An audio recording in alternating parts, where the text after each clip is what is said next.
You're listening to The Briefing, first broadcast on the 1st of July 2025 on Monocle Radio.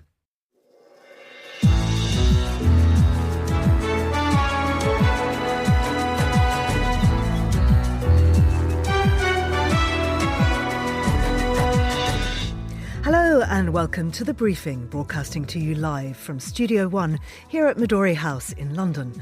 I'm Georgina Godwin. Coming up on today's programme, Thailand's Prime Minister has been suspended. We'll cross to Bangkok to analyse the situation. Then, I will be ordering the cessation of sanctions against Syria in order to give them a chance at greatness. Make Syria great again. Can Trump's pivot on Syria change the narrative for the troubled country? As Denmark takes over the EU Council presidency, we'll ask what we can expect from Copenhagen's leadership. Then, everyone from the Roman emperors through Mussolini and Berlusconi have planned a bridge from Italy's mainland to Sicily. Will Giorgia Meloni achieve this? And how convincing is her argument that the cost will fill the gap of Rome's NATO spend? All that coming up right here on The Briefing with me, Georgina Godwin.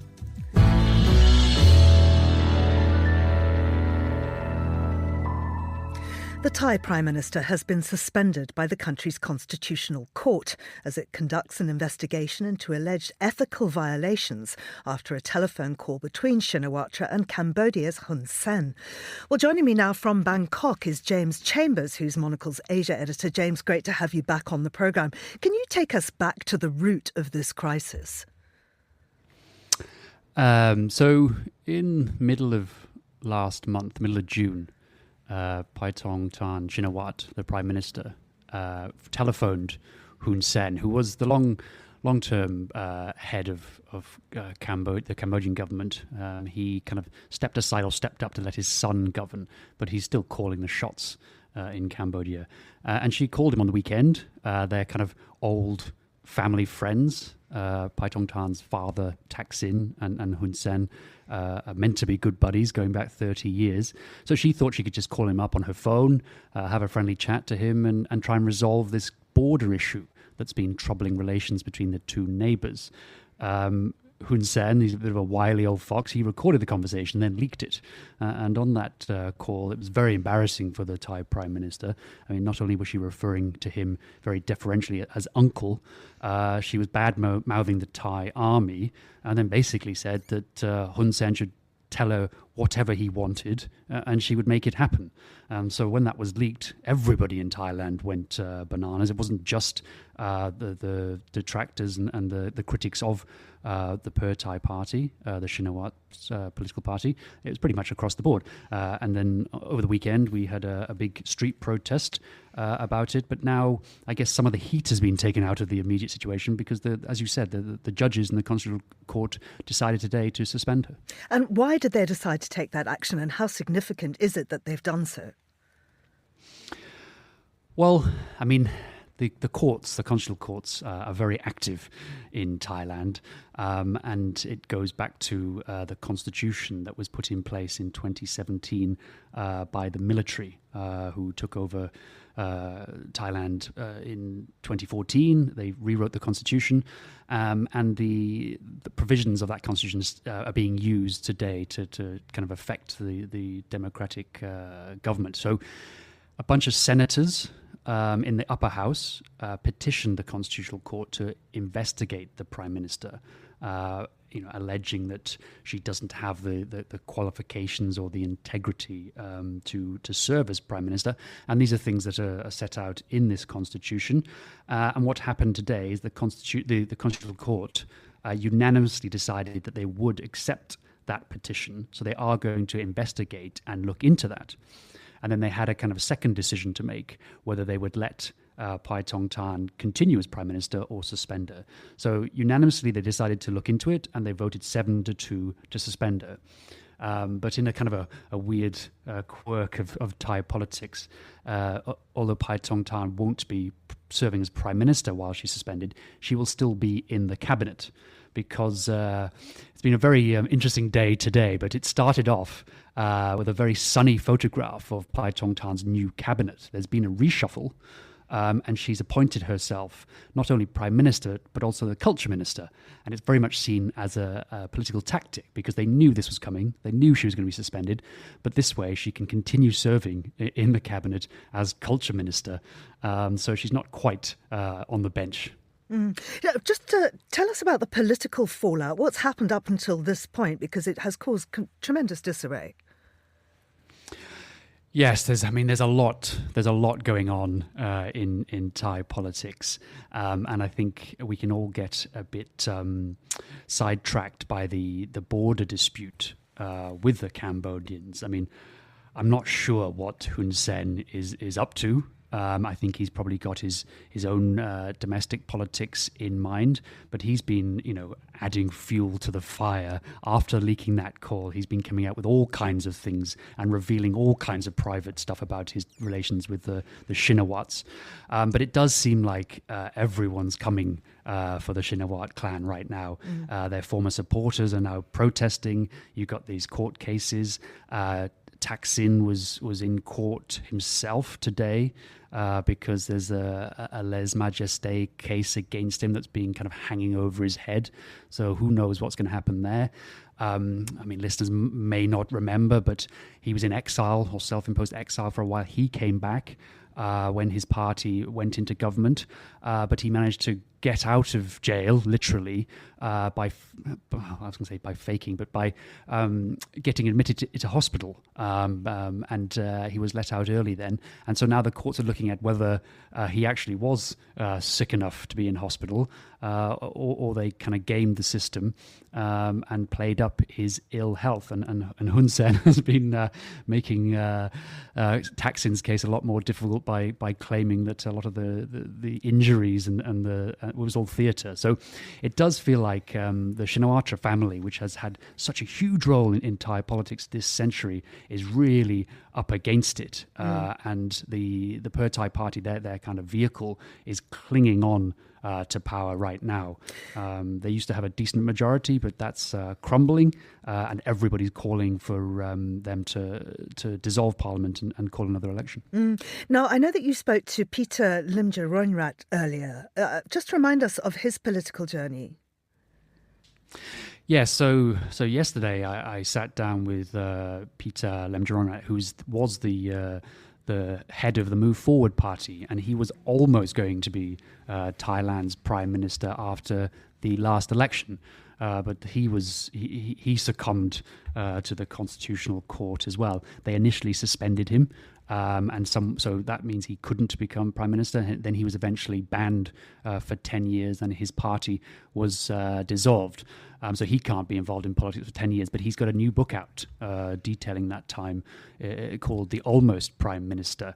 And I spoke to him yesterday about it because it's published today, and it's very much, a very topical discussion. This idea that the judiciary is kind of like, I guess, the new coup in Thailand. So let's hear what he said. The Thai politics is deadlocked by design. It was designed by the military junta that the constitution has that mechanisms to change the election outcome and election result.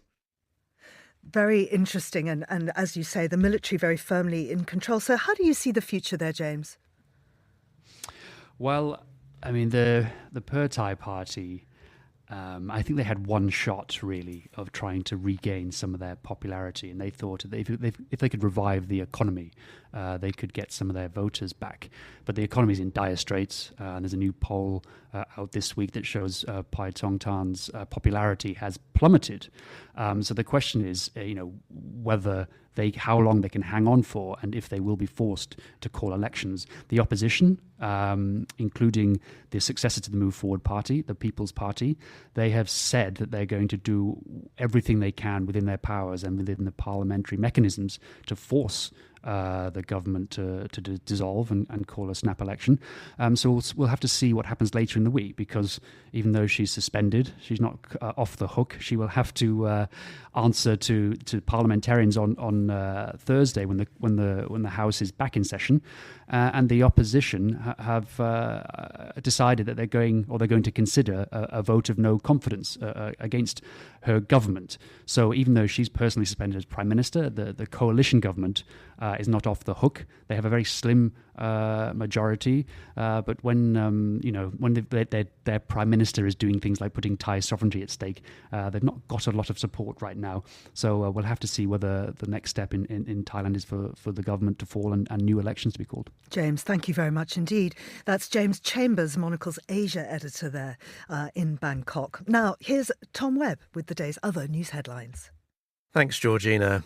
Boeing has announced its finance chief, Brian West, is being replaced by aerospace veteran Jay Malave, who stepped down in April as chief financial officer of defence company Lockheed Martin. West helped lead Boeing through post-COVID challenges and a damaging machinist strike. Mount Fuji's climbing season has begun, with local authorities charging a doubled fee of 4,000 yen, $28, to ease overcrowding and the impact on the environment.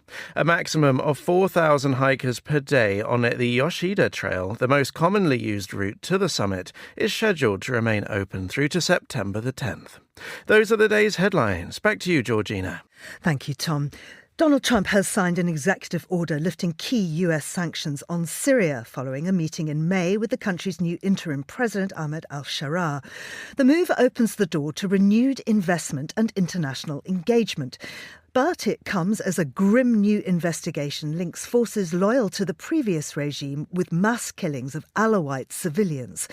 So what exactly has changed, and what kind of Syria is this reshaped foreign policy backing? Hannah Lucinda Smith is Monocle's Istanbul correspondent, and she joins me on the line now. Hannah, what specific sanctions have been lifted and what remains in place? Well, I think it's almost easier to talk about, which sanctions remain in place. It's virtually all of the sanctions, the US sanctions that were on Syria. Some of them were put in 2019 as a result of the Caesar Act. That was to do with evidence of crimes against humanity being committed in Assad's prison. Some of them came about in 2011. Some of them were to do with Syria, the former Syrian regime's links with Iran. So the main sanctions that have been lifted are against the Syrian armed forces, also against the Syria's oil trading company, which again, that been sanctioned back in 2011 because it had been taken over by Iran, and also 10 entities and individuals. And in the notice about the lifting of these sanctions, it said the White House is saying this is to give Syria a chance of greatness, a chance to develop itself again as a country, to get itself back on its feet.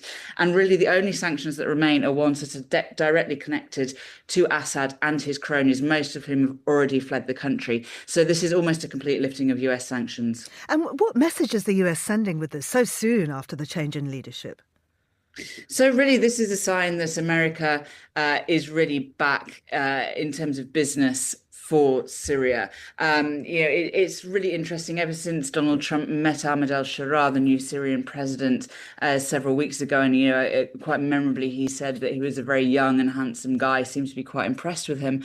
Really, we've seen these kind of efforts to establish economic and diplomatic relations really intensifying. And of course, there are huge business opportunities for countries, including the US. Any country at this point that is willing to start doing business with Syria has huge opportunities in reconstruction, of the physical infrastructure, of the energy infrastructure, and already we've seen the US, together with Qatar and Turkey, sign a deal to rehabilitate that infrastructure. That's going to be worth billions of dollars to the US. So there are really, really huge opportunities for American businesses here. Tell us about the Trump billboards in Damascus and this whole idea of make Syria great again, or Miska. Yeah, so these are billboards that started appearing about a month ago. There was one, as you say, that said "Make Syria Great Again." That actually coincided with a visit to Damascus by Corey Mills, who's a Republican congressman. So that was clearly an effort to kind of get Corey Mills on side. And also, we've seen billboards there which have got pictures of Trump and Mohammed bin Salman, the Saudi Arabia's crown prince, thanking both the US and Saudi Arabia for their support. This is, very, very clearly a kind of attempt to ingratiate with President Trump, and I think quite a clever attempt, because it's kind of the kind of thing that President Trump likes. But there are Syrians, particularly Syrian analysts, who are not very happy about it, who feel that it's not really the best way to approach kind of diplomatic relations in this post-Assad era. Now, Trump says that the US wants to see a Syria that protects its minorities. How does that square with the recent massacre of Alawites? Well, this is the biggest concern, I think, both for Western countries that are trying to build relations with Syria and also for Syrians themselves. There have been several really, really concerning incidents. The most kind of deadly of those, the most shocking of those being, as you mentioned, back in March, the attacks against Alawites in the coastal region. Amnesty International and Human Rights Watch have both verified this. And yesterday, Reuters released a very, very detailed investigation where they linked what happened in those areas back to the leadership in Damascus. What Ahmad al-Sharaa has said consistently is that this isn't something that was ordered from the top. And really what Reuters found really kind of undermines that. Even if it's not Sharaa himself, people who surround him appear to be linked to these massacres in Latakia. Now, the problem is, of course, that Ahmad al-Sharaa and the people, the group that he's in charge with, have their links in al-Qaeda. They appeared in Syria in 2012. They were incredibly brutal, not only with members of Assad's regime and Assad's armed forces, but also with minority groups, also with parts of the opposition that thought of the future Syria as a more secular state. There are countless verified reports of torture, of deprivation of property. There are court cases going on in Europe at the moment by Syrians brought against both Al-Qaeda and their funders. Now, Sharaa's really taken steps to try and distance himself from that. He's trying to present an image of himself as a reformed leader, of his group as a reformed group. But it's a very, very difficult thing to keep control of. And the group that he's in charge of isn't, a disciplined force under one disciplined command structure. As this latest investigation from Reuters shows, that, the problems appear to extend into the heart of his regime itself. Hannah, thank you very much indeed. That's Hannah Lucinda Smith there, Monocle's Istanbul correspondent. This is The Briefing on Monocle Radio.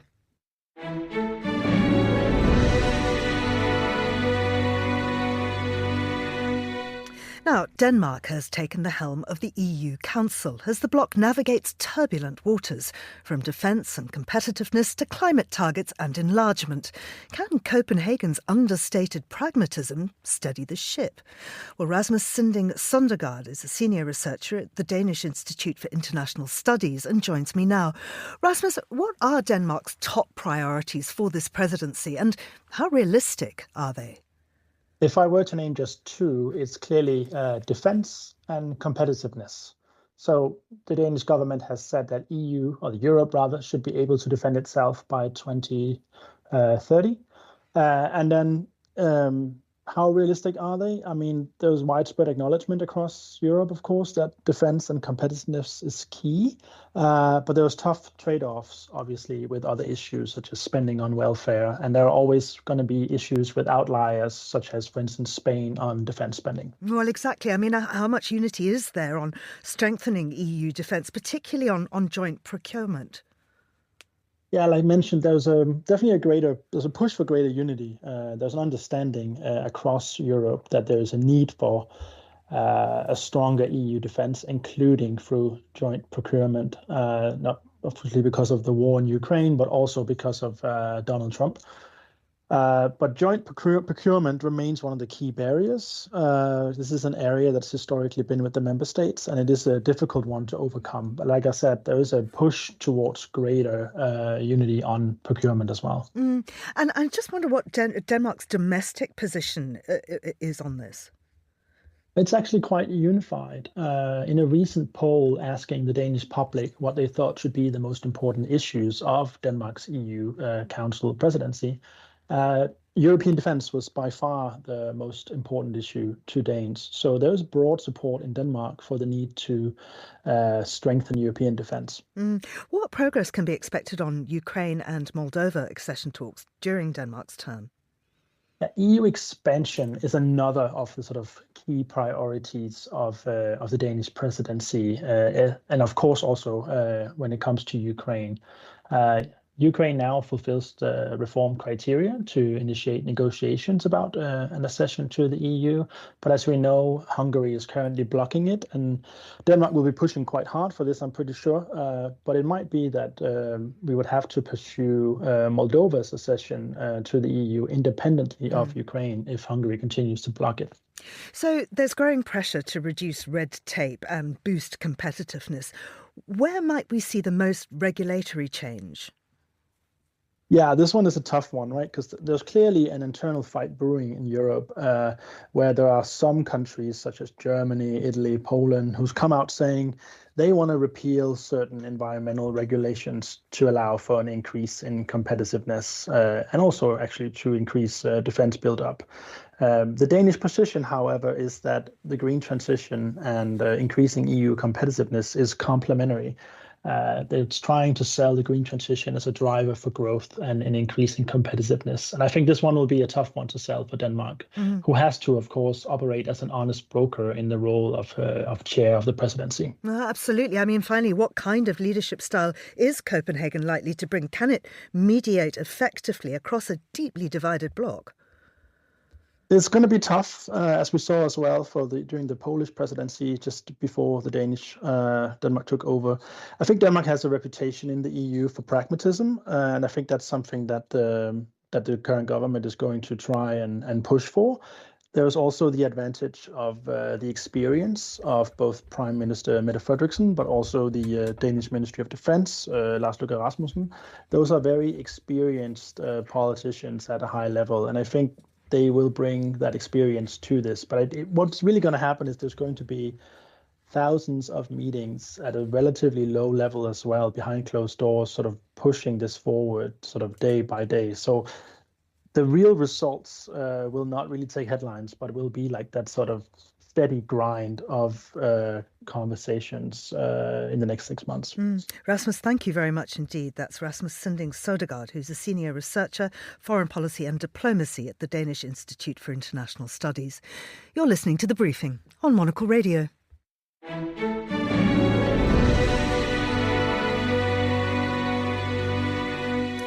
Italy plans to classify a €13.5 billion bridge between Sicily and the mainland as defence spending, arguing it would boost military mobility and help meet NATO's new 5% GDP target.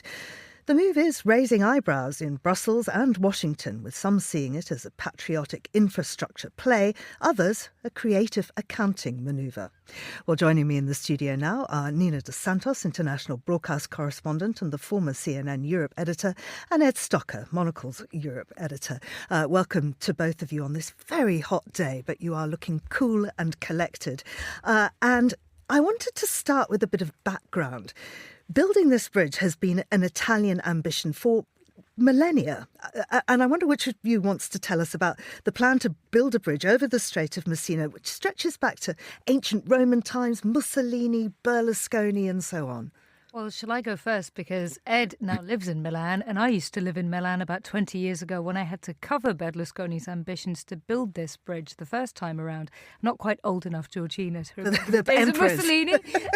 But I do remember that two of the most controversial and charismatic leaders of Italy have had this project as their sort of signature vision for joining up the island of Sicily and the mainland of Italy. Italy's always been sort of a tale of two countries. Economically, the north is very rich and gets very irritated about how much money it has to pay to subsidise the south.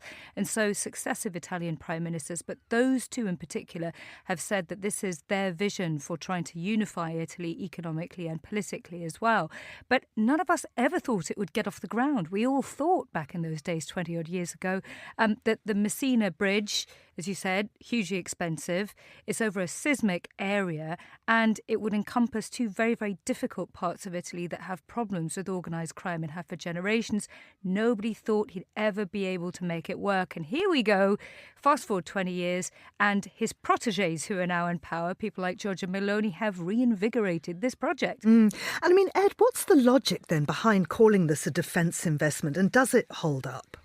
I like the way you called it creative accounting before. Yeah, I mean, it depends on your interpretation. I mean, look, the raising of the 5% that NATO nations are looking to do, 3.5% of that needs to be in sort of core military spending. There is a 1.5% that can be less core, and that can include infrastructure. But, it depends on your interpretation of things. We'll have to wait and see how the EU and the NATO respond to this, and if they think it holds up.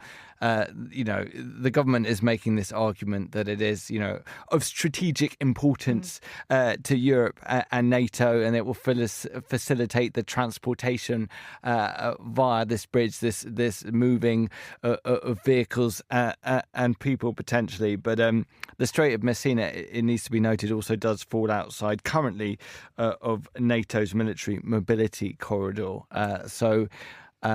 I might argue it's, for me, perhaps personally, quite questionable. But who knows? Maybe it will help finally get this bridge built after so long. I mean, Nina, I wonder if NATO has reacted, and also, I mean, if you think that the bridge could genuinely improve military logistics.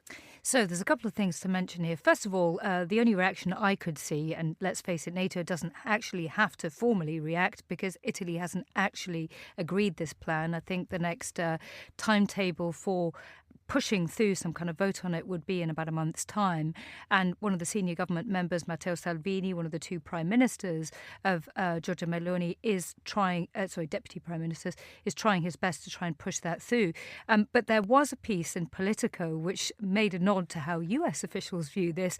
And apparently one of their reporters went to doorstep some US officials on the sidelines of the NATO summit at The Hague just recently. And when they said, "What do you think of this plan?" Italy's saying that this is defence spending. Apparently that was met with a very diplomatic chuckle. Well, how are the Italian public reacting to the project, Ed, and the Berlusconi connection? Well, I think, there's a lot going on in Italy to competing with this news, I might argue. But I think, in some quarters, people are questioning whether this needs to happen. Does Italy really need to have this over 3 kilometre stretching suspension bridge at a huge cost of over 13 billion euros? Also, looking at it, these are two of the poorest regions in Italy, Calabria and Sicily. And although I was reading that apparently there will be some new train stations added as part of infrastructure on top of the bridge, there's a huge argument to be made that the money could be better spent in terms of, a lot of people are migrating away from the south through lack of opportunities, through lack of jobs.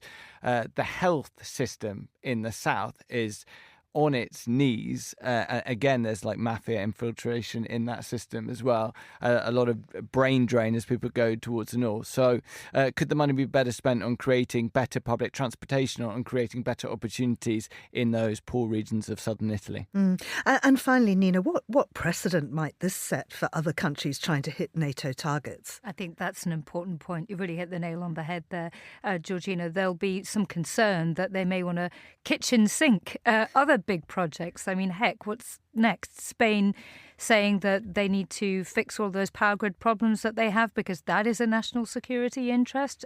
Who knows? So there will be some concerns that Italy might be setting a very big precedent here. A couple of things that are important to mention, though. It is important to mention that, yes, even though Italy, just like Spain, is one of the stingier members of NATO in terms of spending, it spends less than 1.5% of its GDP last year on defence, if I'm not wrong. It has to be mentioned that from their point of view, they do host quite a lot of US air bases. They've got about 6 important bases, including Sigonella, which is on the island of Sicily, which is right near this proposed bridge project. So from their point of view, again, Giorgia Meloni will probably be thinking that this could curry favour with Donald Trump, and she's been wheeled out as being the Trump whisperer in chief.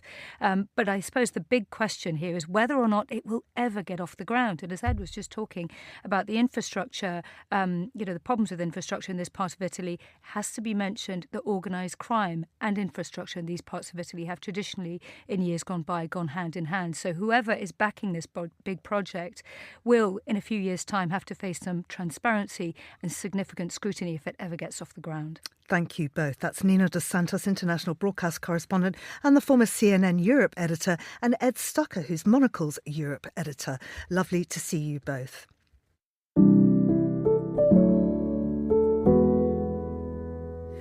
The Osaka Kansai Expo is being held in Osaka until October the 13th this year. Monocle's Ryuma Takahashi interviewed Kota Hichiki, the creative director who created the design system and design guidelines that define the visual identity of the expo. The 2025 Osaka Expo, as the theme Designing Future Society for Our Lives, suggests design is at the heart of this expo. The basic visual elements of the expo are characters called komyaku, simple design that looks like round eyeball made up of 3 circles in blue and red. Sometimes appearing alone, sometimes in groups, they show up everywhere throughout the expo. The design system built around komyaku actually goes beyond the typical visual identity design system. I spoke with Kota Hikichi, the creative director who designed this system.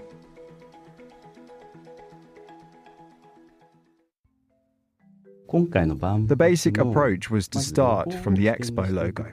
The logo has these eyeball-like elements. They represent cells, the smallest unit of life. So the question was, how do we use those to create overall design coherence? There's this popular Japanese anime called Anpan-Man that kids love. You can draw Anpan-Man just by drawing a bunch of circles. Simple shapes like that actually bring out people's creativity. Like Lego blocks, they're simple. But you can make all sorts of things with them. There was a reason he made these characters so simple. His Expo 2025 Design System Guidelines version 1.0 doesn't just provide design usage guidelines. It features 5 design policies that show the core philosophy of what this design aims to achieve. Here, his policies for challenging traditional top-down design system is outlined. Living design system, boundaries between digital and reality, experimentalness and innovation, energy and features unique to Osaka, and open design. He says the most important one was the 5th policy, open design. You see, major international events like the Olympics have typically used a top-down approach to create brands.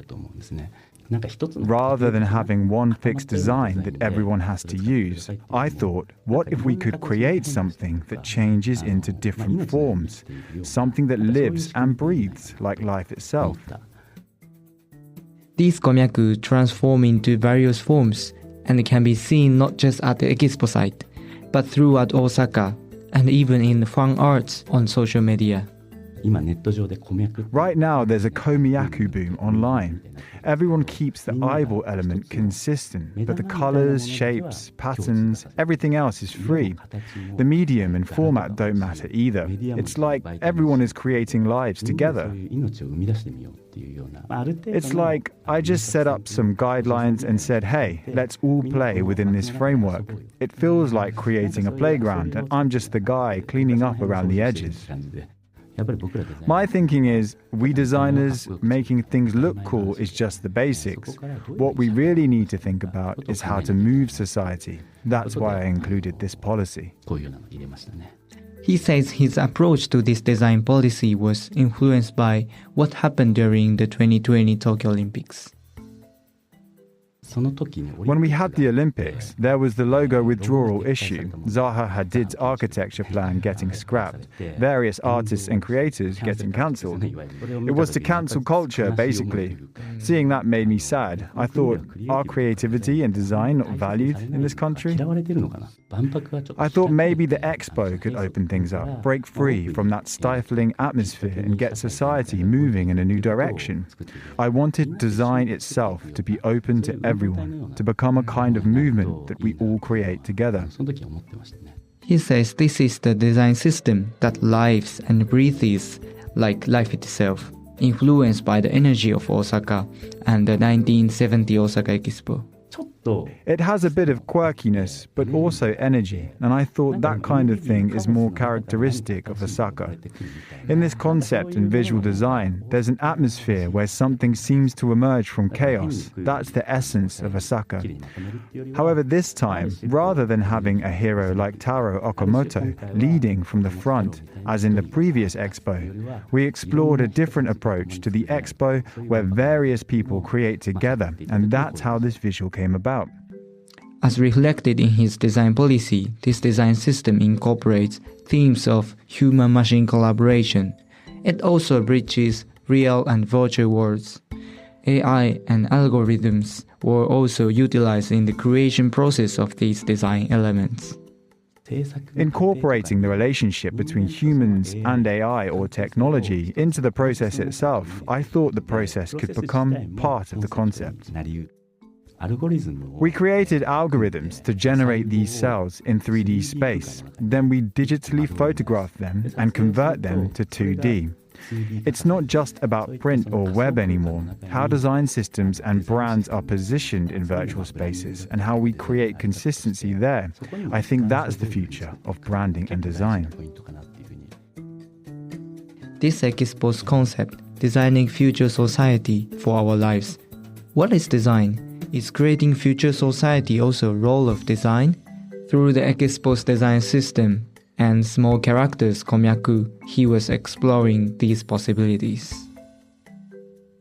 That was Kota Hichiki, the creative director of Osaka Expo Design Systems, speaking to Monocle's Ryuma Takahashi. You're listening to The Briefing, and sadly that brings us to the end of this show. It was produced by Hassan Anderson. Our researcher was Henry King, and our studio manager was Lily Austin. The Briefing's back tomorrow at the same time. I'm Georgina Godwin. Goodbye, and thanks for listening.